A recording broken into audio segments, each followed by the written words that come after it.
A pleasant day, everyone. I'm Kaislyn Gonzaga from Grade 8 Lyra. What is an educated Filipino by Francisco Benitez? What is an educated Filipino and what qualities should distinguish him today? The conception of education and of what an educated man is varied in response to fundamental changes in the details and aims of society. In our country and during this transition stage in our national life, what are the qualities which an educated man should possess? Great changes have taken place in the nature of our social life during the last 40 years. The contact with Americans and their civilization has modified many of our own social customs, traditions, and practices, some for the worse and many for the better.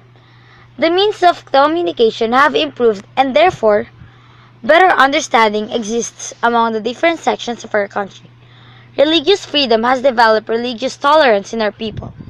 The growth of public schools and the establishment of democratic institutions have developed our national consciousness, both in strength and in solidarity. With this growth in national consciousness and national spirit among our people, we witness the corresponding rise of a new conception of education.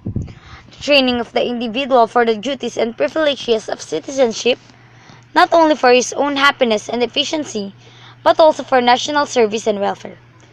In the old days, education was a matter of private concern. Now, it is a public function, and the state not only has the duty, but it has the right as well to educate every member of the community, the old as well as the young, women as well as men, not only for the good of the individual, but also for the self-preservation and protection of the state itself. Our modern public school system has been established as a safeguard against the shortcomings and dangers of a democratic government and democratic institutions.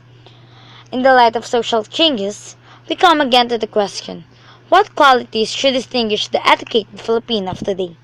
I venture to suggest that the educated Filipino should first be distinguished by the power to do. The Oriental excels in reflective thinking. He is a philosopher. The Occidental is the doer. He manages things, men, and affairs. The Filipino of today needs more of his power to translate reflection into action. I believe that we are coming more and more to the conviction that no Filipino has the right to be considered educated unless he is prepared and ready to take an active and useful part in the work, life, and progress of our country as well as in the progress of the world. The power to do embraces the ability to produce enough to support oneself and to contribute to the economic development of the Philippines.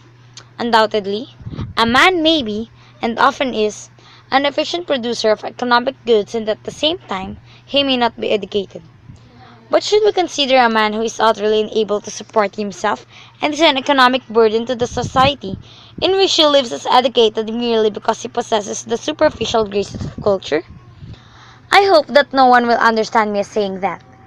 The only sign of economic efficiency is the ability to produce material goods for useful social participation may take the form of any of the valuable services rendered to society through such institutions as home, the school, the church, and the government. The mother, for example, who prepares wholesome meals, takes good care of her children, and trains them in morals and right conduct at home, renders efficient service to the country, as well as that statesman or the captain of industry. I would not make the power to do the final and only test of the educated Filipino. But I believe that in our present situation, it is fundamental and basic. The educated Filipino, in the second place, should be distinguished not only by his knowledge of the past and of current events in the world's progress, but more especially by his knowledge of his race, his people, and his country, and his love of the truths and ideals that our people have learned to cherish. Our character, our culture, and our national history are the core of national life and consequently of our education. I would not have the educated Filipino ignore the culture and history of our lands. But can he afford to be ignorant of the history and culture of his own country and yet call himself educated? The educated Filipino, in the third place, must have ingrained in his speech and conduct those elements that are everywhere recognized as accompaniments of culture and morality, so that, possessing the capacity for self-entertainment and study, He may not be at the mercy of the pleasure of the senses only or a burden to himself and alone. There are, then, at least three characteristics which I believe to be the evidence of the educated Filipino: the power to do, to support himself, and contribute to the wealth of our people, acquaintance with the world's progress, especially with that of his race, people, and community, together with love of our best deals in traditions, and refined manners and moral conduct, as well as the power of growth.